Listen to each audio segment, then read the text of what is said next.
Right, well, welcome. Great to have George and Mary Duthie with us today. So George and Mary, tell us, this season of life that you're in just now, what kind of things do you enjoy doing, just so we get to know you a little bit?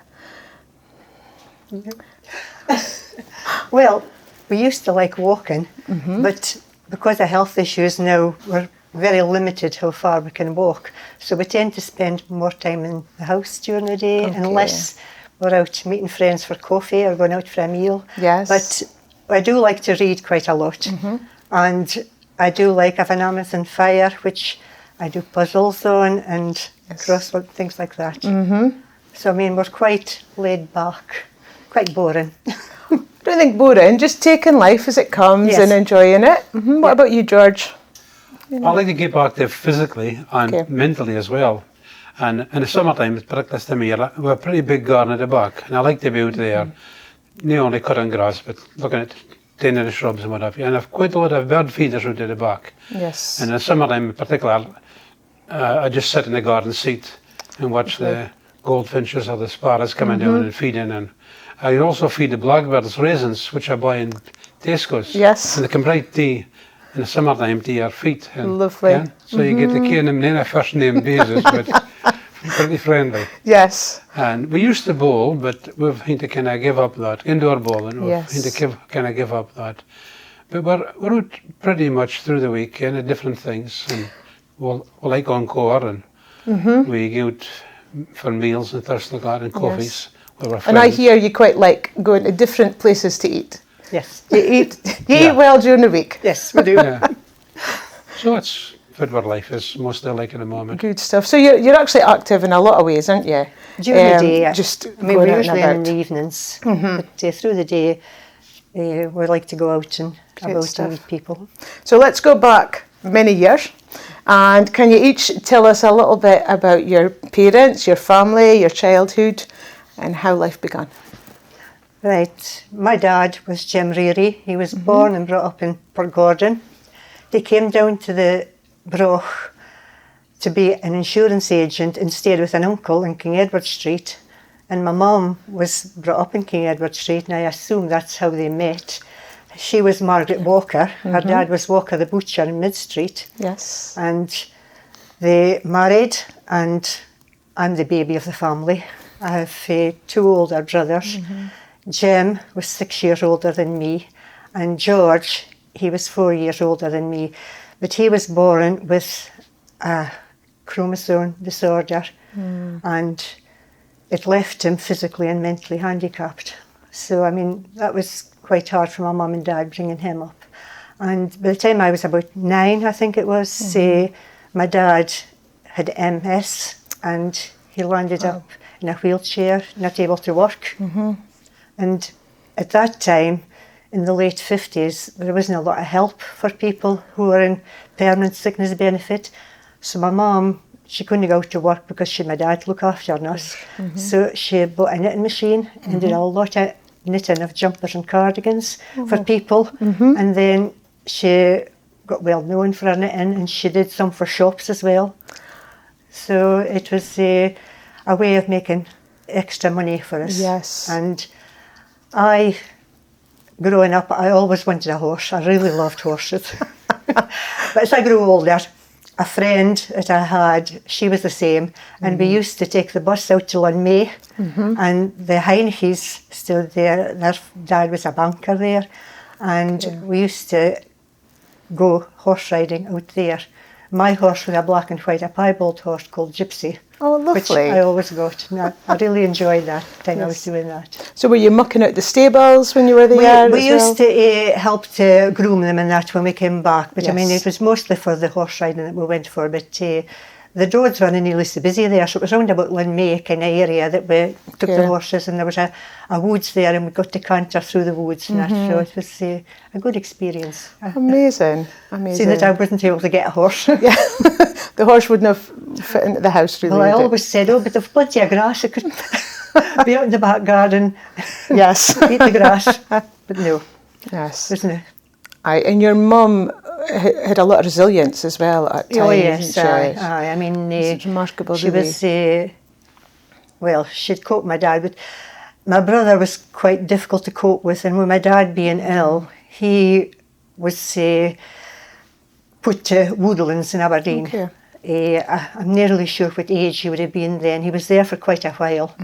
And then when he was about, well, I'm sure he was about 18 or 19, he went up to Ladysbridge and stayed there. And then they were closing Ladysbridge. Okay. So they decided that he would, Cornerstone would take him on, and there was a new house being built alongside, and he went to stay there, and I mean, he just loved it. They were really good to him. Aye. And he really blossomed at that time. I mean, to start with, I didn't think he was on medication that to control the problem, and then later, as they got to be able to control it, that Yes. he was, and he was a character, like my brother George. He really was. Yeah. Yes. But he was, the people there were really good, and the carers. Aye. He liked horses as well. And And his favourite jockey was Lester Piggott. okay. Every jockey he saw on the TV was Lester Piggott. It didn't matter who it was. Yes. Aye. And then he liked Andy Stewart as well.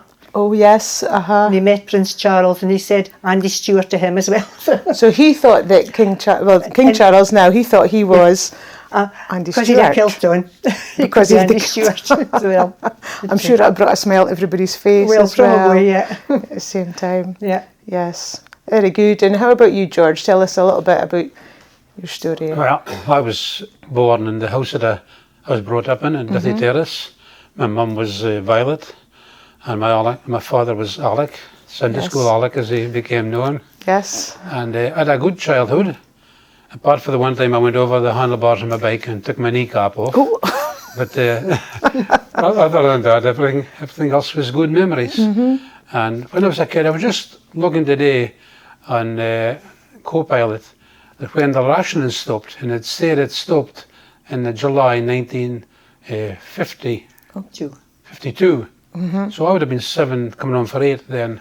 And I remember that just vaguely the rationing books and going down to the Coop with my mum and carrying back up the gallon of paraffin for the paraffin heater in the kitchen.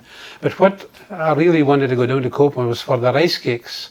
It was just, at that time, the baker's trays came in and go, we'll have biscuits and that. And I was just fascinated with these sponge cakes with the white icing on top. And my mum used to buy 1, maybe 2.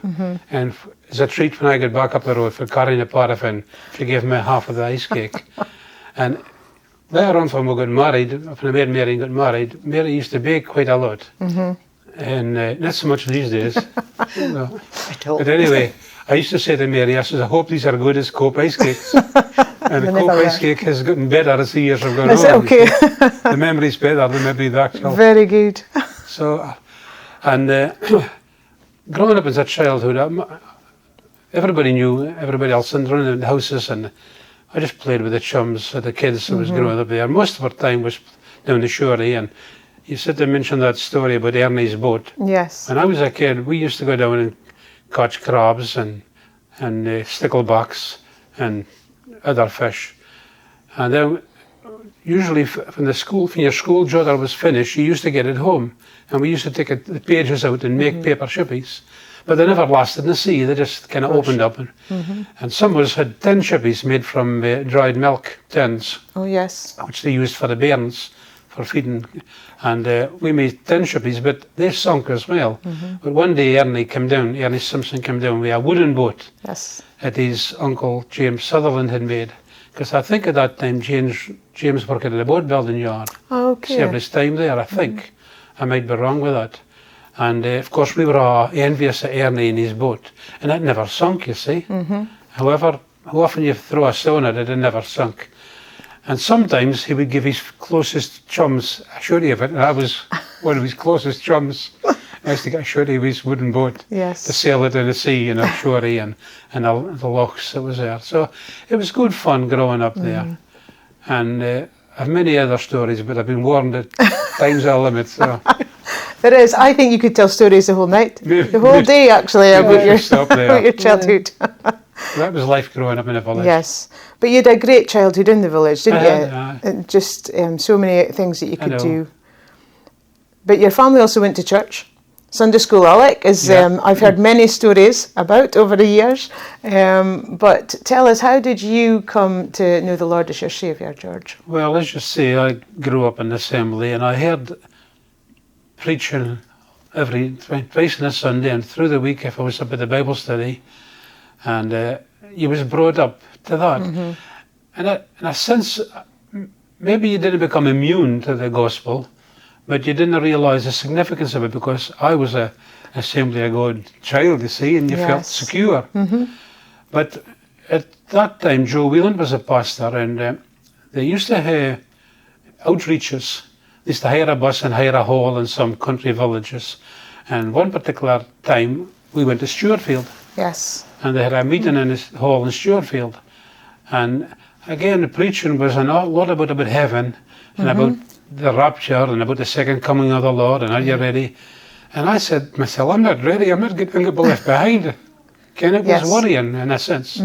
So as a child of 9, I made a decision that night at Stewartfield to put up my hand as an indication I wanted the Lord to be my Saviour. Yes. And that's how it came about. And I grew up in the church, as you say, and it wasn't until I was 20-year-old. I had the date written down somewhere, but I've lost it. And I think it was 20-year-old, I got baptised in the hall, in the tank in the hall, along with a few others that night. So that was in Kieranbulg Assembly, That was in Kieranbulg wasn't it? Hall. And it was Arthur Hibbert, was the pastor at that time, and he baptised us. Yes. Me and a few others that Brilliant. night. So that's how I grew up, and that's my life in Assembly. So that was when you were 9. 9. You found the Lord as your Saviour, and then of course you both left school and you went to work. So tell us about your work and how you met to start with. Well, I applied for a job in the toolworks. I didn't really like the school, and I hated exams, so I was desperate to get left the school. Applied for a job in the toolworks, and I wanted an office job. And I was interviewed by Dennis Morris, and he says, "Oh, I'm sorry, I've no office jobs going at the moment, but there is a job as an electrical winder." Well, I had no idea what that was. So I started in the electrical winding department, winding high-frequency motors. And it was a huge building. There was a lot of different departments in it. There was the ladies' electrical winding department, then the men's electrical benches, and then the pneumatic benches, and there was and George happened to be an apprentice down in that building. I was an apprentice engineer, and you moved to different departments at that time after a year in apprentice training. And I was in experimental, and the experimental building was built on to this building that Mary was talking about. And they left the windows in so you could see through what was going on. Yes. And one of the machines that not only me, other people worked, was this big lathe, and you could look through the windows and you could see what was going on. And I saw Mary and other girls, and the men as well. And I never really took much notice at that time, but my last move was into the pneumatic assembly, which was in the same building as Mary. And I was closer. So I got to know. Although I didn't speak to her, I was too shy. Hard to believe, isn't it? It's very hard to believe, actually. But I got to see her and walking past that. Yes. And that's how we met. I think someone in the department arranged our first date. I think so. I didn't have the courage to ask you out, and you didn't fancy me. No, just a no. At that time. Girls, ladies wouldn't have done that No, at that definitely time. wouldn't have done that. No. So you were waiting. You'd spotted George. I spotted him as well. Yes. Why never should have told me that? I see. Anyway, the first date. Yes. I've mentioned this to you. We decided to go to Peterhead, and again it was Zandley's coffee was getting through the other. But I had a car at that time, and it was a rainy night, and was driving to Peterhead. It was just getting through St Fergus, I think, and the wiper at the driver's side came off altogether. So just landed in the road. It just flying. flew off. So I had no more to do than to stop, go and get it. And I had to fix it by some means, so I happened to have some chewing gum paper, I think it was. Yes. I jammed that into the wedge and fixed the wiper back on again. And I made it, and I was thinking, well, my number's up. She, when I went a guy with a dodgy car, But no, it lasted for a while. Yes. And then we kind of split up for a short time. Okay, so Mary can yeah, so tell us why explain did that. you split up at that time? Well, It wasn't to do with the window wiper. oh no, it isn't. I mean, we'd been going together, probably a few months, Ken. Okay. And I wasn't saved at that time. Right. And I think George felt that he wanted somebody who was saved. I mean, I don't think he actually said that to me, but we'd split up. And I mean, I was brought up, my mum and dad were both members of South Church, and I was brought up from an early age to going to church and Sunday school. But I had never heard the gospel. I mean, we had to learn the books of the Bible and the Ten Commandments, and I thought I was a good person. And I thought I believed I was going to heaven. Okay. And because I thought, I've never done nothing wrong. I didn't steal, I'm not a murderer. So, but then after George and I had split up, Violet Sutherland worked in Yes. the Winders as well. And Okay. one day she said to me, she says, "Oh, there's special meetings on in Peterhead, and the Broch Assembly is running a bus through to the assembly in Peterhead. Would you like to go?" Well, I wasn't going with Omni that time. I had nothing on that Saturday night, so I went through. And I really kind of mind if it was actually preached, but I realised that I was a sinner and that Jesus had died on the cross for me. It's the first time I'd heard the gospel, really, at that time. And I realised if I didn't get right, I wasn't going to heaven, which I thought I was. I mean, I couldn't see any reason why I wasn't. But that night, I accepted Jesus into my heart, and I've never looked back at it since that time. And I got baptised down the Cotton Shore in Sunday afternoon, I think it was, in 1977, September 1977. Yes. By Roger Blackmore and Peter Butt. Yes. So one baptism in the building, in the church building, and one baptism in the sea. Yeah, yeah. Very And good. I actually wore a skirt. You never. I didn't possess trousers at that time. I Yes. wouldn't have worn trousers at that time. No, not on a Sunday. No. Definitely not on a Sunday. Eh? Aye. There's a photograph of me coming out of the sea and I'm trying to pull the Oh, Mary, that's very brave. If I look back on it now, I think, oh gee. So you gave your life to the Lord, Yeah. and you were saved, but you still weren't going together. No, no. But am I right thinking that you ended up in hospital? Well, I had just about the same time. I had to go into hospital to get my tonsils out, and I think I was off work for maybe a couple of weeks. I was in hospital about 5 days or something, and then come home to recuperate. Yes. And lo and behold, George came to the house. Oh, he did he? And we got back together again. Yes. And as they say, the rest is history. So George appeared at the house with flowers, or do you remember? I can't mind. Now, what's pushing it? Yes. It's only Probably a box of sweeties. Yes. That's the way I like it. Very good. So, and then of course you got back together, Yeah. and George asked you to marry him. Yeah, we got engaged. I think it was August 69, was it? I can't remember, Mary. I'm an old I man. think it was 9th August 1969 Yes. we got engaged. And then you had hoped to get married in 71. Yes, Didn't you? But- we had planned it. We were going to get married in the March or April in 71. But my brother, he was doing his PhD in chemistry at Aberdeen University, and when he graduated, he got the chance to go to America, Yes. to a university in Virginia, I think it was, to do research into cancer. They were getting married. Jim and Lilius were getting married in the July, and they planned to go off the beginning of October that year, 1970. So we would have either had to wait another year Yes. till they came back, because I wanted my brother to give me away, because my dad wasn't able to do that. Of course. So we decided, right, we'll take forward our wedding till the 26th of September. And Yes. so So 26th of September 1970. Yeah. 55 years 55 years this month. Amazing. 55 Really years is. married. That's worth celebrating as well.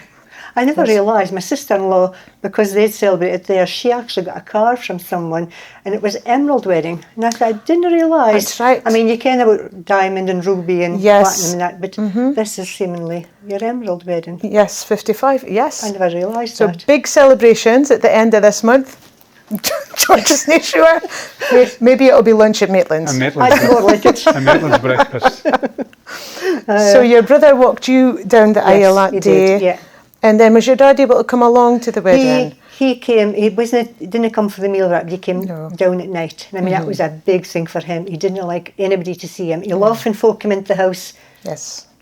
loved the news to folk, but he didn't like to go out. He hated the fact that folk could see him in a wheelchair. Yes. He was really active before he took MS. And very different, like from our church building, you can get everywhere in a wheelchair aye. now, where it was a different day I mean, 55 years ago. we were in the prefabs, and there was a step at the back, a step at the front, and my mum's brother Bill, he made a huge ramp so that he could actually get his wheelchair, and the way he had to go that way, and then the ramp had to be taken up before he could get round. Yes. And he had to get, there were steps down for the path, and he'd also be taken across the grass to get down for the few times that he actually went out in the car. Yes. Aye.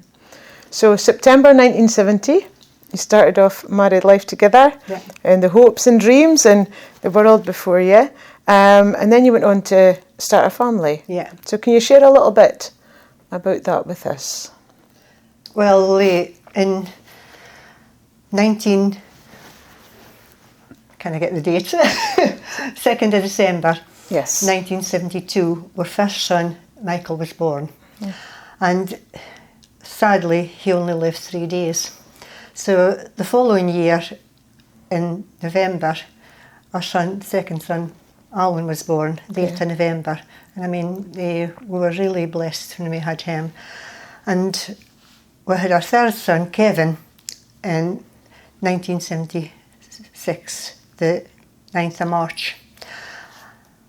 It was Fraserburgh Hospital I had him, and one of the nurses noticed his fingers were quite blue, and they did some tests through to Aberdeen and did some tests, and they discovered that the main artery in his heart wasn't working properly. It was either damaged or something. And so when he was 3 months old, we went down, the two of us, I went down to London with him, and they did a shunt so that they could direct the flow of blood to his heart. And I mean, it did help, but he was easily tired and got breathless and that. But when he was 3 years and 8 months, they decided to take him back down to London to do the big operation, to do the repair. But sadly, it didn't work, and he died on the table. Okay. And that had been unexpected at that time? Well, we just assumed that everything would be fine. This would cure whatever the problem was, but they said his heart hadn't developed properly, and there was other problems with his heart as well. Yes. And he just didn't survive the operation. In a heartbreaking situation for you as a family. Yeah. So George, tell us, how did your faith carry you through at that time? Well, it was a difficult time, and you do ask the question why, Aye. and what's going on. But fortunately, being part of the church body, a lot of people was upholding us in prayer and passed on their thoughts and support to us, and especially Roger and Jill, who was a pastor at that time. Yes. They were a big help and gave us a lot of comfort. But at times like that, because we were Christians, we had the Lord to depend on as well, and the Bible. And I, at the time, I remember, I don't know if someone told me this or if I read it myself, I remember reading about David, King David. Yes. And he had a city called Ziklag. He was given it by the Amalekites when he was fleeing from Saul, I think it was. But he was away fighting with his men, fighting the Philistines. So when he came back, Ziklag was burning, set on fire. And his 2 wives and the wives of the soldiers and the children were all taken captive. Yes. And it says that he was greatly distressed, and even to the point that his men was thinking of stoning him. But it said of David that he encouraged himself in the Lord. Yes. And that's what I found at that time. I found that my faith and my trust in the Lord increased, Okay. or grew stronger, if you can put it that way. And I said, well, I know that Kevin's gone. I can't see him any longer, but I can go to him. As David said when he lost his son, later on, that he says, I can't go to him, but he can't come to me, but I can go to him. So we built ourselves up in our faith in that, and was involved in the church as well, and that kind of eased the pain a bit. Yes. But you'd still had the memory, and because it was your only, well, the boy that you lost. Yes. And it was a struggle, again, but we overcame it and marched on, trusting the Lord. Trusting in the Lord. And I think that's a great verse. I'm sure it's 1 Samuel 30, isn't it? That Yes, it says it is. that David encouraged himself in the I looked Lord. it up again just to remind me. And I think for anybody going through a hard time, the Lord is always there. And you speak of the faithfulness of God just through your testimony, that He's carried you through the hard times. Yeah, that's how we faced it and we coped. And other people have gone through similar or maybe even greater things than that. And I don't know how they cope without the Lord, but our faith is built on His word and what He has said. Yes. And I'm secure in Him. And after that time, you continued to serve in church, like what you've mentioned, and you've always been involved. So tell us, what kind of things have you been involved in church over the years? Well, I did Sunday school for years, and then Royal Rangers started, and I was a leader with the Royal Rangers, and that I really liked working with the kids. It was always interesting, and Yes. I also, Roger started a camp up at Kilravick Castle, beside Croy, and I went up there with Jill and some of the other ladies of the church and helped. We took a bus load of 8 to 11-year-olds from Monday to Friday. You did that a few times, didn't you? 3 times, I think, we went up there and had really good experience with them. I mean, Yes. but it was, really enjoyed it, cooking for them and looking after them and that. And Yes. then also helped in the kitchen at the church, Of course. cleaning the church and just trying to, when I was able. Yes, just serving where you could. Able, yeah. And what about you, George? What kind of things were you involved in? I did the same. I helped out in the Sunday school as well. And I didn't start the Royal Rangers at the same time as Mary, but I think Billy Ritchie left taking away to Bible school. And I was asked, or I volunteered to step into the role that he was doing, because John Nichol was running Royal Rangers at the time. Right. And later on, there's a few of our younger men in the church was asked to go into the sort of leadership role within the church. And William Reid Ritchie, Mark's great-granddad, asked me if I would come on and be shown how the church run was managed. So me and one or two others joined in the oversight. And just a few years after that, I was asked to take on as treasurer. So I did that for 12 to 13 years, and then someone else took on that role when I stepped down. But there was always something to do, something practical in the church. Yes. I used to go up sometimes with, again, Mark's granddad, George Morrison, and do things up there when he was available. And practical things, maintenance work and that. Aye. So I was always involved there, one way or another. Yes. And so you've gone to the Cairnbulg Assembly your whole life? All my life, yeah. George, and then of course Mary, you had joined the church Yes, once you were married. We were married in Cairnbulg, yes. Yes, one of my first memories getting to know you, Mary, was when we did the kids club out in the village years ago now, maybe about 20 years ago. You came along to do the register. Oh, right. Maybe it was 10 years ago, but you came Yes, along I and you think, weren't yeah. in with the kids the same, but That's at right. heart to serve, Yes. and you would have sat I in took the the register, register. and that's I actually stopped in 2016 because that was the time when I was diagnosed with a tumour.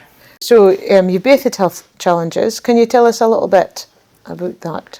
Well, in 2016, I hadn't been feeling well for quite a while. Went to the doctor and I was referred to Aberdeen, and they did a colonoscopy and I was diagnosed with a tumour in my colon. And by October, I had started chemotherapy tablets along with radiotherapy. But at the time when I was diagnosed, it was quite a shock to be told you've got cancer. And I prayed about it and I got a peace that whatever was going to be would be. And we started in October 25 rounds of radiotherapy along with the chemo tablets. And then I went back in the January and had a MRI scan, and they said there was absolutely no sign of the tumour. That was October 2016. You started your Yes. chemo, Yeah. and then they did the treatment, Yes. and then they never. It started in October, beginning of October, and it finished in November. It was 25 rounds, but it was just Monday to Friday. Yes. And I took the tablets the same days, morning and night, the same Okay. days as I was getting the treatment. And Wow. it was when I went back to see the oncologist and my consultant, they said, right, there's no sign of the tumour. You can either have an operation or you can go into this quite a new thing, this pathway where you'll get checked for 5 years. The first 2 years, it's every 3 months. And then after that, it goes to 6 months for a couple of years, and then a year.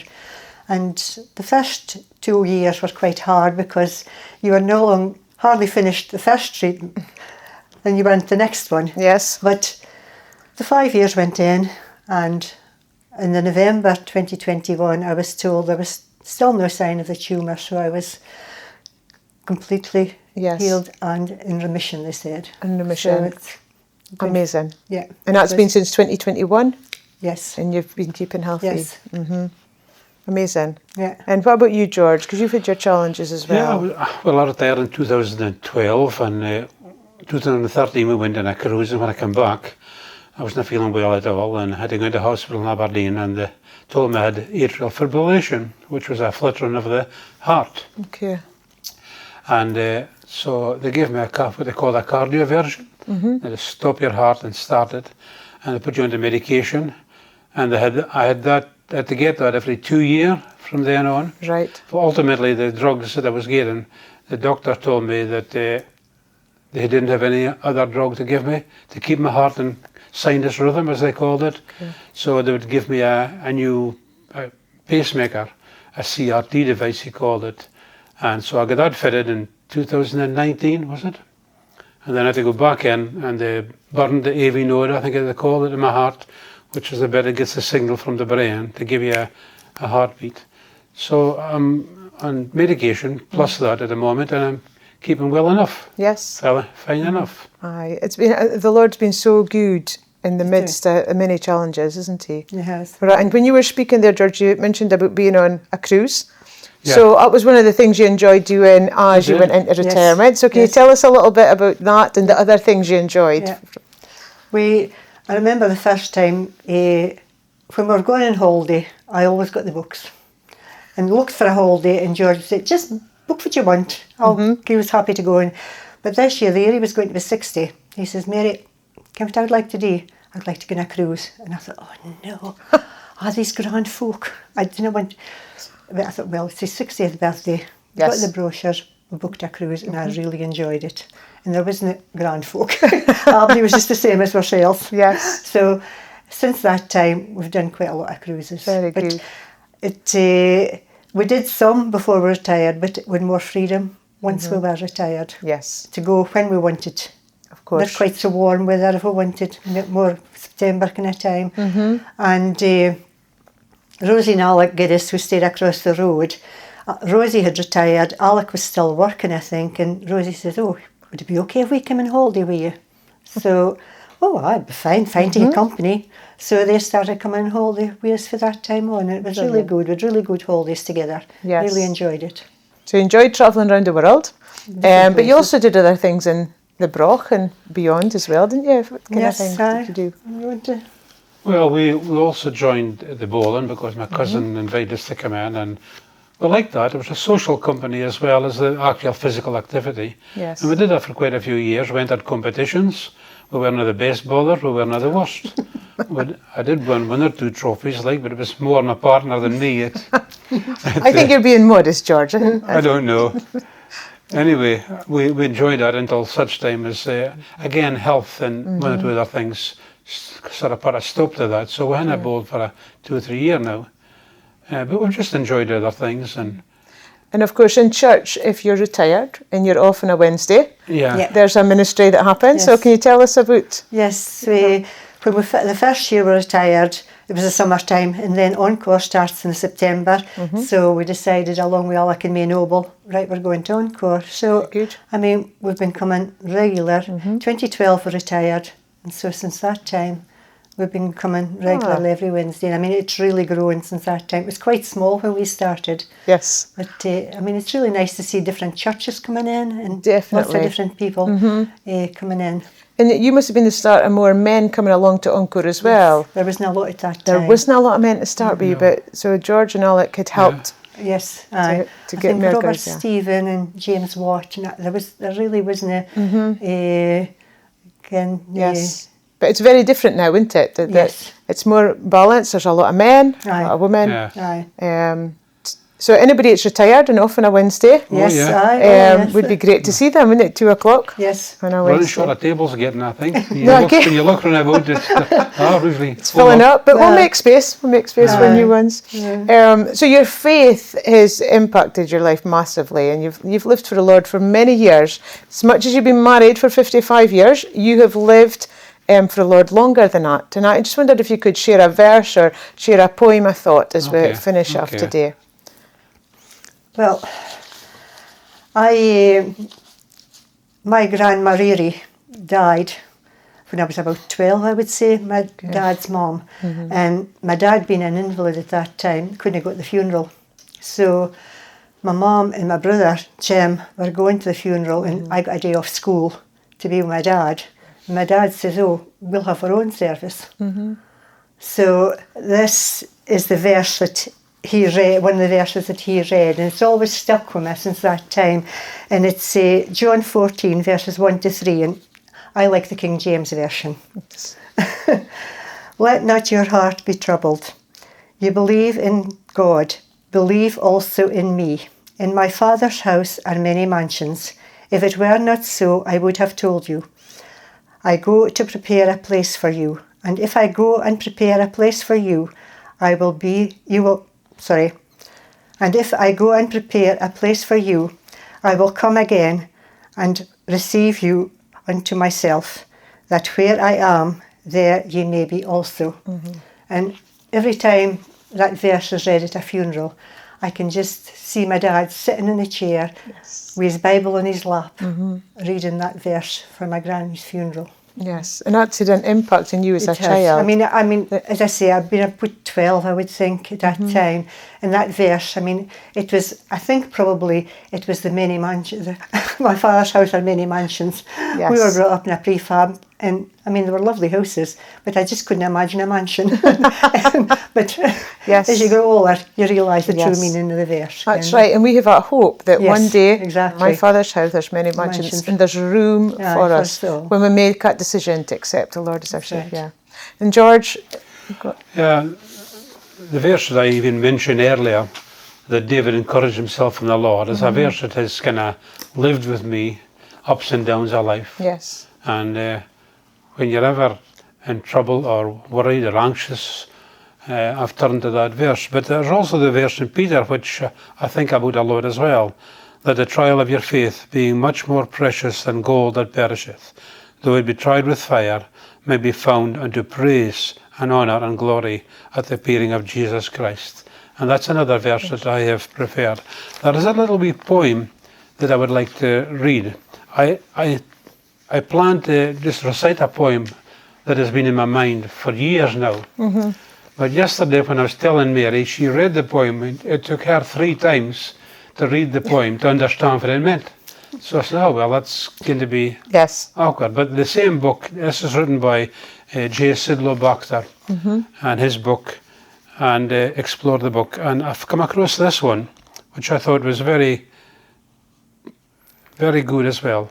And it says this, and I'll have to read it because I can't remember it. Doubt sees the obstacles, faith sees the way. Doubt sees the darksome night, but faith sees the day. Doubt dreads to take the step, faith soars on high. Doubt whispers, who believes? And faith answers, I. And I think that's very applicable. If we think particularly, and I was thinking about this morning about Peter in the water, he had faith when his eyes was in Jesus. Yes. But whenever he saw his circumstances, his heart sunk and his faith disappeared, and he failed. And we're often like that. We need to keep our eyes fixed on the Lord and trust in Him, and put our whole trust in Him, because He will see us through whatever the circumstance of life, whatever the problem, health issues, or work-related, or children. Keep our eyes on Jesus. Yes. And you know, people can say it words, but you have lived those words, and a great testimony just to God's faithfulness and how He's helped you. So I want to say thank you so much for being willing to come online and to share your story. We really appreciate you doing that. Thank you. Thank you very much. Thank you.